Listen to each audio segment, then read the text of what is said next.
Don't forget to like and subscribe. Ladies and gentlemen, film lovers, TV binge watchers, and connoisseurs of unforgettable storytelling. Today we roll out the red carpet for a creative powerhouse who's left her mark on screens big and small. She doesn't just direct scenes. She sculpts emotions, crafts worlds, and brings stories to life with depth, heart, and undeniable brilliance.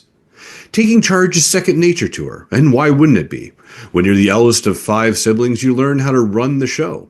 But instead of just directing her siblings, she's gone on to direct some of the most beloved television series and films of our time. If you ever found yourself deeply moved by a story that lingers long after the credits roll, she's got you covered. From the indie charm of Better Than Chocolate to the award-winning Lilies and the gripping drama of Breakfast with Gus. If you've been swept away by heartfelt holiday magic, you've seen her touch in Always and Forever Christmas and Christmas Pen Pals. If you love a good laugh, she's brought you the comedy to life of Kim's Convenience, Gabby Duran and the Unsittables, Nikki, Ricky, Dickie and Dawn, and I Am Frankie. And if you prefer your television with a supernatural bite, well, she's made sure you'll never look at vampires the same way again with Reginald Vampire. She's given us heartfelt romance in Virgin River, small taller charm when it calls to the heart, and family drama in Cheapsteak Shores. And let's not forget her work on raw, unfiltered worlds of Confessions of a Cam Girl and My Tango with Porn, because she's never afraid to tell stories that push boundaries and spark conversation. But behind the scenes, her work doesn't stop at storytelling. With a background in public relations for Covenant House, working with runaway teens, and her time in child services, she's dedicated herself to stories that matter. She doesn't just direct, she connects, using her talent to shine a light on voices that deserve to be heard. And her brilliance hasn't gone unnoticed. She's a multiple-time Leo Award winner, a Canadian Screen Award nominee, and a creative force shaping the industry from behind the lens. With degrees in theater, film training that sharpened her visions and a natural-born ability to lead, she's built a career on passion, precision, and storytelling that resonates. And among all of her incredible projects, if you ask her which one holds a special place in her heart, it's still Imperfect High, but today we're going to find out. Because telling meaningful stories with depth and impact is what she's best at. So grab your coffee, get comfortable, and get ready for an unforgettable conversation, because today we have the privilege of sitting down with the one and only Siobhan Devine. Thank you so much for your time and welcome to the show. Wow, thank you. I really want to, that lady sounds so cool. I'm glad I have the opportunity to be with you today. I'm very happy to be here. Thanks for the invite.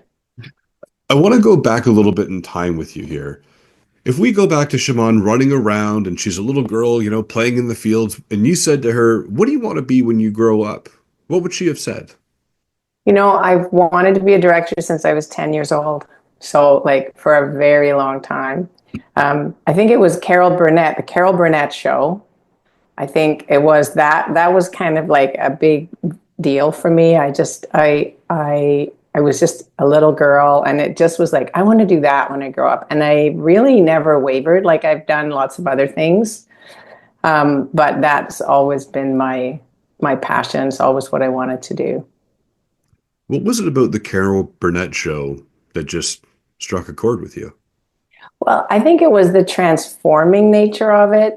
She's so transformative and would do all these different characters and make people laugh. And there was just something really special about that show that I just really kind of got to me. And it was like, I want to make people laugh like that. I want to, and I did know I didn't want to be an actor.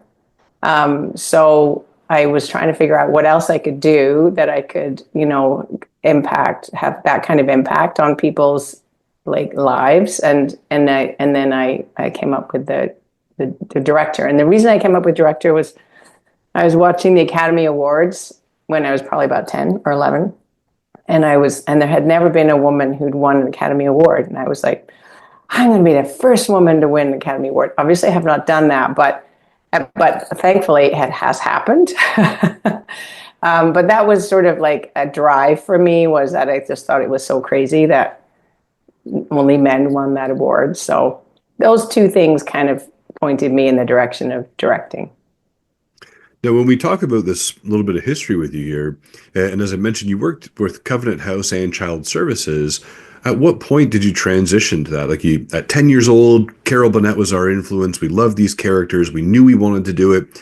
And we ended up at Covenant House and Child Services. That's a good question. I mean, I did an undergrad degree in theater.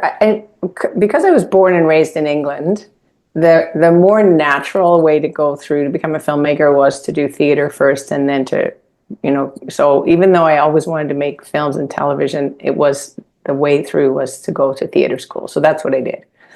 And then I did that, and I couldn't figure out, I just couldn't find a way in. I mean, I tried lots of things. I tried being a PA, I tried being doing set deck, I tried doing craft services for commercials. Like, I tried lots of things. Didn't feel that I was really learning anything about filmmaking. I was just, because I could never get near enough to the set. And I honestly probably didn't know enough to learn.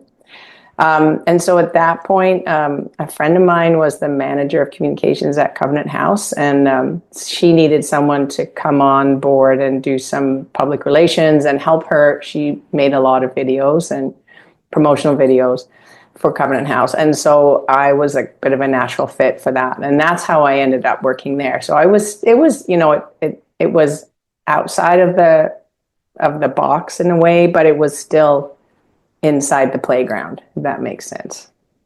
No, absolutely. And you'd mentioned something pretty unique. You said, back home, you went to theater. How do you believe this has changed where, I guess my question for you is, what's the biggest difference then? When you go back home, you say, hey, you follow theater, this is the pursuit to get into this industry. But, we're here in Toronto or Vancouver, but that's not always the same case. Why do you think that's the way back home, but not necessarily here? Well, I think probably in England now people can do film degrees, but it was just the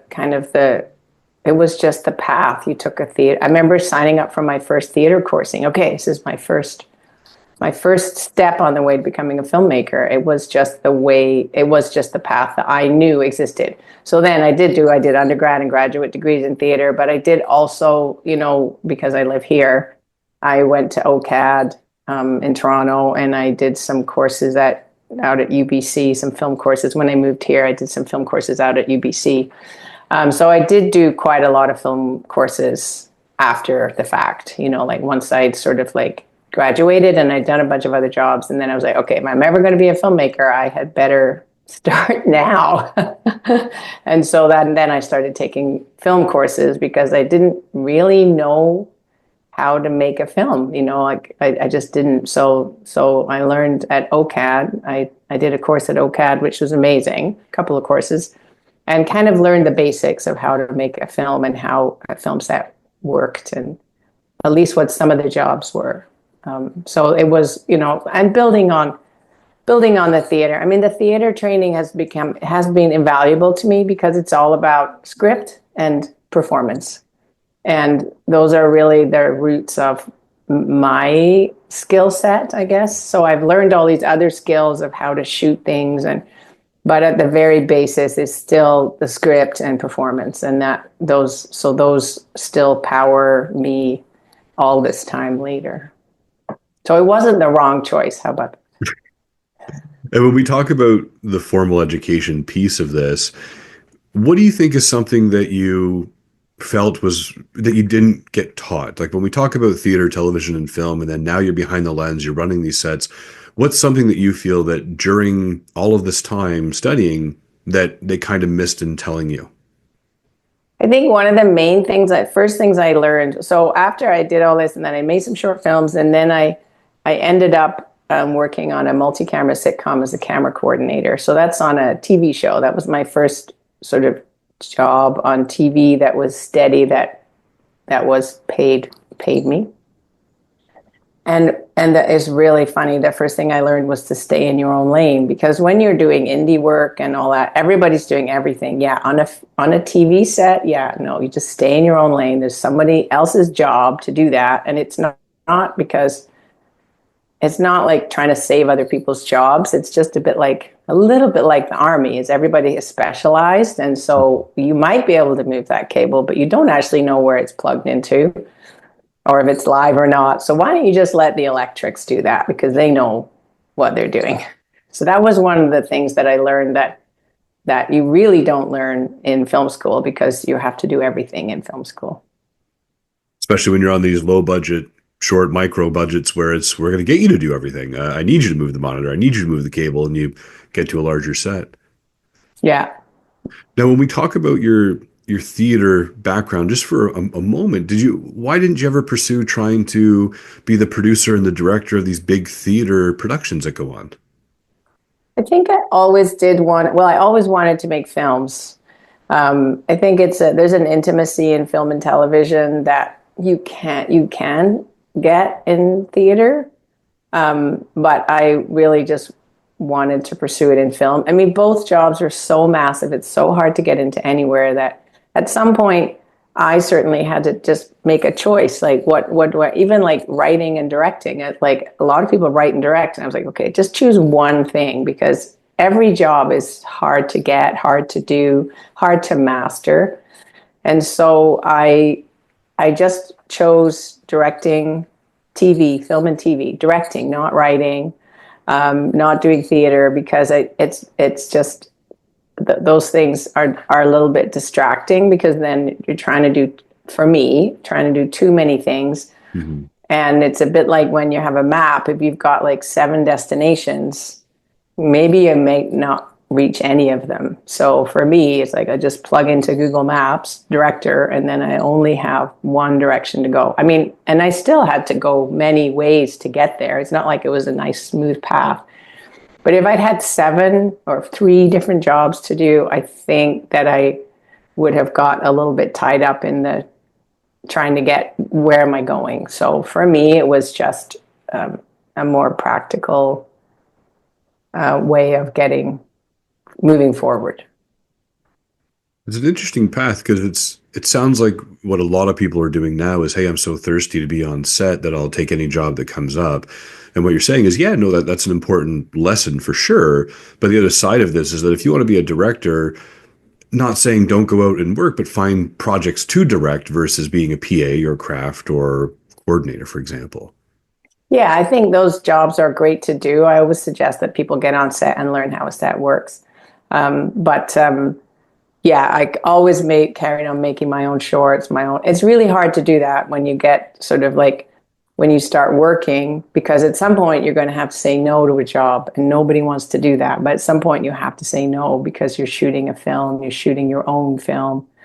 So, yeah, you just have to kind of make sure that you don't lose sight of your own goals while you're learning valuable things, but you're not necessarily, you're kind of on a parallel track. You're not on your own track. So, yeah. But I want to go back and touch on something that you had said. You wanted to direct because it was a bit of a more intimate experience versus theater. Is that because you're able to kind of, show the audience what you want them to look at? Whereas in a theater, I'm kind of my own director. I'm going to look to the left or the right or wherever. But you, as behind the lens, you can say, no, this is the intimate connection I want to make right here in this scene. I think you're absolutely correct. Although I kind of like have to eat my words a little bit, because when I was in London last year, and I went to see Sarah Snook, the one-person show, Picture of Dorian Gray. Mm-hmm. And that show blew my mind, because it showed me where I was supposed to watch all the time. And it was one of the best things I've ever seen on stage, actually. And the adaptation and her performance were mind-blowing. And it showed me that actually you can do that on stage. I just didn't know how. I just didn't know. And really, I didn't know until I really saw that piece. I was like, oh my God, here's someone who's cracked the code. This is crazy. But for me, yes, it is easier in a way shooting something, because you can direct the audience for sure. It's such a unique outlook where it's, the actress really rang home and said, wow, here you go. And hopefully the director pulled the performance from the actress. But in some cases in theater, it's like, well, I told her to stand over here, and do the lines and here's the subtext that came pushing out, which is amazing. Now, you've worked across so many different genres, drama, comedy, supernatural, romance. Do you think when we talk about your education in the theater and then we talk about bringing it to film and television, is there something that you bring with you from theater that you might not necessarily be bringing from television and film in terms of a lesson or a direction? Well, I think that, I mean, I don't, for me, I think that my training, because it was all about the script, so it's like the script has the path in it. Mhm. So I love doing all different kinds of genres actually, because it's very interesting for me, and it's sort of like solving a puzzle because I read the script and I'm like, okay, how can I like bring the audience into this script? What and it's everything's different. Like obviously comedy is different than supernatural. Then so it's like it's a really interesting puzzle for me of how to do that and how to shoot it. And also a lot of it is pacing and tone, like how to maintain the tone. So, and I think a lot of that really comes from my theater background of, the script is the Bible. And so then, and then I always go back to that for all my clues about where I'm supposed to be going, where are we going, where, like how to make sure that we're all making the same movie at the same time. But that I think is very much part of my theater training is that, and like that commitment to the text. So, as we talk about tone, is there anything specific or is there a first thing that you do when you get to a set for the first time that will help set the tone for the production? So I don't have any rituals that I do, but when I get a new show, I always go to the set. Like, so I always go to set before my turn. I meet the crew, I watch to see how the crew works, how the cast work, like what the flow is. So by the time I get there, I'm always a guest on TV, but I'm not a stranger, because I've been around and I've got to know their rhythms and how they the show likes to operate. It doesn't mean I won't do something different, but I know it's different when I do it, as opposed to just making, like, it's not an error; it's an on purpose choice of Mhm. making different. But for me on set, the most important thing is safety. That everybody's safe, and like the crew are safe, the cast are safe. I like to create a very safe environment for everybody. I also like to empower everyone. I really love working with people at the top of their game. I'm not so big on telling everybody how to do their jobs.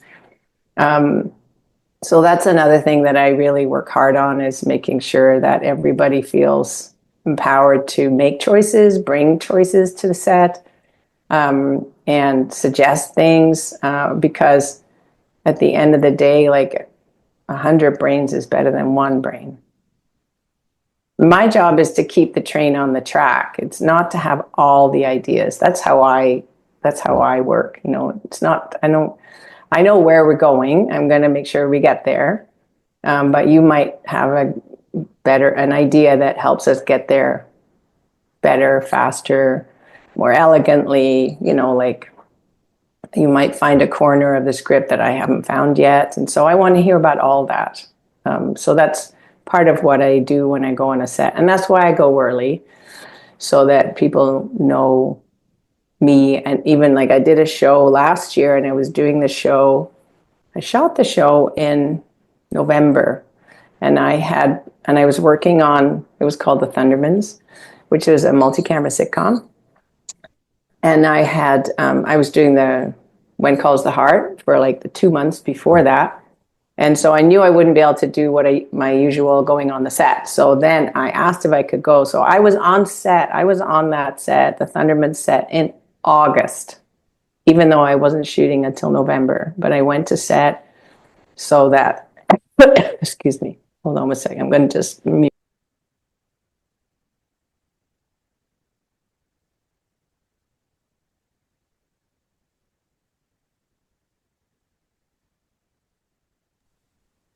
Get my candy. Sorry, No worries. just the last edges of this cold. Yeah, so I made sure that everybody, enough people knew me, and that I knew the set, I knew how, so that when I did go on last minute, because I had been shooting right up until I still was a known quantity. So that's sort of an example of what I do. So I like to play the long game. When you're on set and we're talking about setting these tones and you're getting there early, you're meeting everyone, making sure everyone's comfortable with you. Have you ever found that maybe the big sister or the eldest sister hat comes on sometimes and it's more, I'm going to treat everyone like these are my brothers and sisters and less of a director from the beginning? Never. In fact, what's interesting is how many people say to me, "Wow, I didn't know you were a big sister." I come off as a middly more. Hmm. So yeah, I mean, because I did go to, like, I'm the oldest of five, but then I went to boarding school for high school. So, and then my sister became the oldest, I guess. So in fact, we laugh about that sometimes because we're like two oldests when we're together. Like, who's the oldest? And so I'm the oldest, but she was also the oldest. So yeah. So I never ever. I mean, I might do it if there's something's happening that's dangerous. That's the only time that big sister comes out, when, like, we have to stop what we're doing because someone might get hurt. Mhm. But other than that, she never comes out. It's neat how you've put that where it's like, I feel more like of a middle child than I do of an elder. When I'm with my family, it's different, but on set, no, I'm the middle kid. Yeah. Even in my family, because my sister, so she, I went to boarding school, so then she took over, and then she has six children. So I defer to her a lot, reasonably. And what's something that you can share with us that would surprise people about being the director in the industry? Hmm. That's a very good question. What would surprise people? I think a lot of people are surprised that we are that we're guests on a show, and that also we are, we're invited to be on the show. Um, there's no guarantee that you'll go on next year or the following year. Like, you just, like, it's a little bit nomadic of a life. Um, and so it's nice to have a show that you go back to many times, because then you become part of that team. Hmm. But mostly, we just go show to show to show. And I think a lot of people, even actors, are like, they don't realize that we have agents, and that you know, we we apply for jobs, we interview for jobs. We don't audition, but we interview, and they might interview 20 people for 5 spots, or 30 people. So yeah, and then sometimes, you're on a show for a long time, and then they want to bring different people in, because the director has a lot of influence on the energy of the show and the tone of the crew. And so sometimes they just want, it's not personal, they just want somebody who has a different energy than you do. Hmm. So yeah, I think a lot of people are surprised about that, is how that our jobs are a little bit precarious, because people think, "Oh, well, you're the boss." I'm like, well, I mean, I guess, but I'm really only the boss of the tone and the process of this episode or these two episodes. Really, the boss is the producer or the showrunner, and so it's kind of, people just don't. A lot of people don't realize that. But and then all TV is a collaborative. There's a lot of people involved in TV, not just on the ground, but the producers and the network, and like, there's a lot of people involved. It's not just like a one person show. It sounds like there's a lot of, I'll say, personalities on a set. How do you navigate? I mean, sometimes you're on the set for 15 days, sometimes you're on the set for 3 months. How do you navigate all of those personalities to stay with that tone and energy?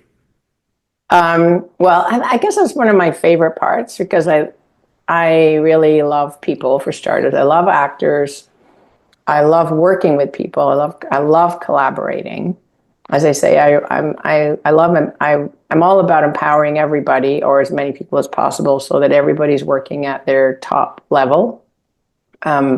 So yeah, I mean it's very rare that I come across someone that I really don't get along with or I can't see eye to eye. Like super rare. Normally I can find a way in because everyone has value and therefore everyone has value to the show and therefore value to me.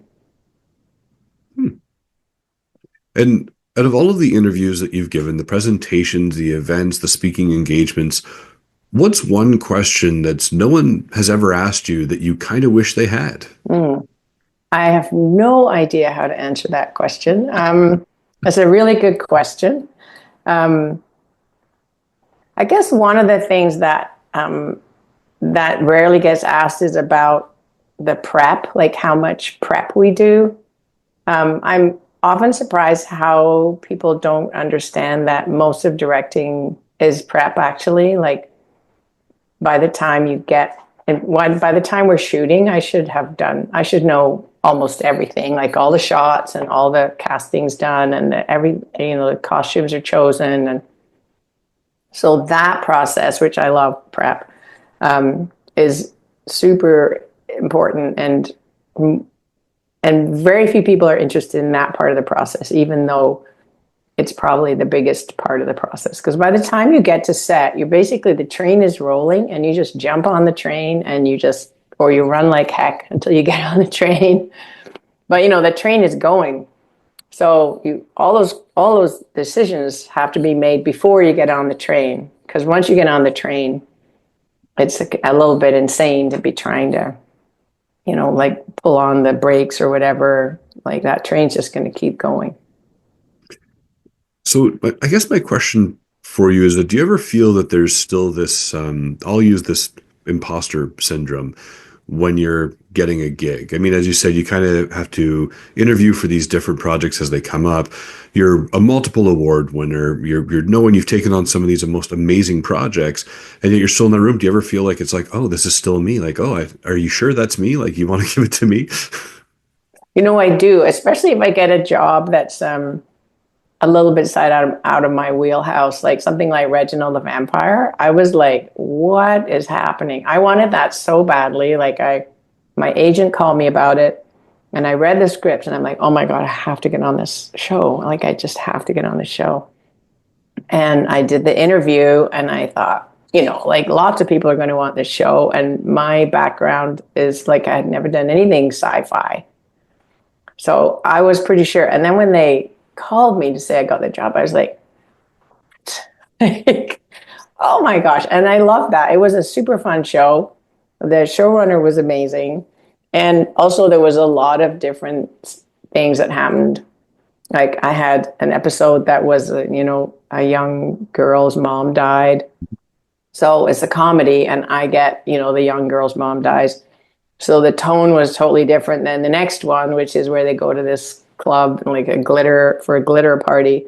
But it was super fun, and I fell back on my training of the scripts, and then I watch a lot of television. Like I might not watch a whole episode, I mean a whole season, but I watch a lot of television. Like, and I frankly steal shots from other people. I'll be like, oh, this is a good shot for this, and I have a bucket of shots on my laptop. And I'll go into that, be like, oh, this would be a good shot for that. And so, yeah. And then the other thing I do is I'll find like a song to help me get through something like that too. But yeah, for sure. I'm not sure if imposter syndrome is the right word, but I certainly am. Like when I get something that's out of the box, I'm always shocked, and happy, but shocked and scared. But scared is good. Scared is not a terrible thing. Like scared makes me work harder and is exciting to be scared to be doing something new and outside of my wheelhouse. Hey, stealing shots with pride, there's nothing wrong with that. It makes everything look amazing. I do tell people that I'm stealing their shots. If I steal a lot of shots, I do. I had to reach out to this director a while ago to say, I'm really sorry, but I just letting you know, I think you're amazing and I am stealing your shots. And he was very gracious about it. So a question that I'm dying to ask you, of course, is that is Imperfect High still that project that holds a special place in your heart?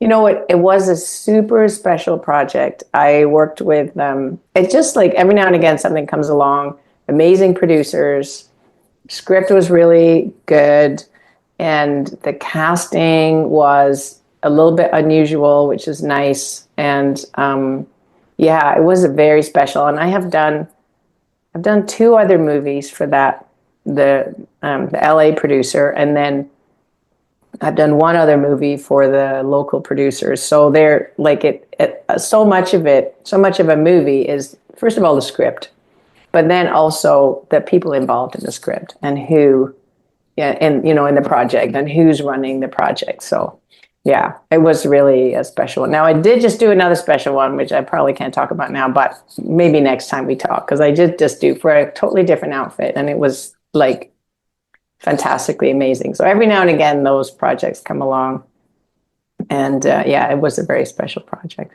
super fun. And I met the DP that I like to work with on that project, and he also did Reginald, and he did Chesapeake. At one point, we were just following each other around. Like, I'm like, what's Kamal working on?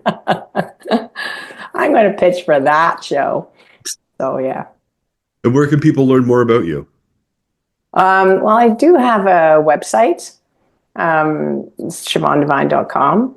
And so there's a little bit of stuff there. And I don't know otherwise.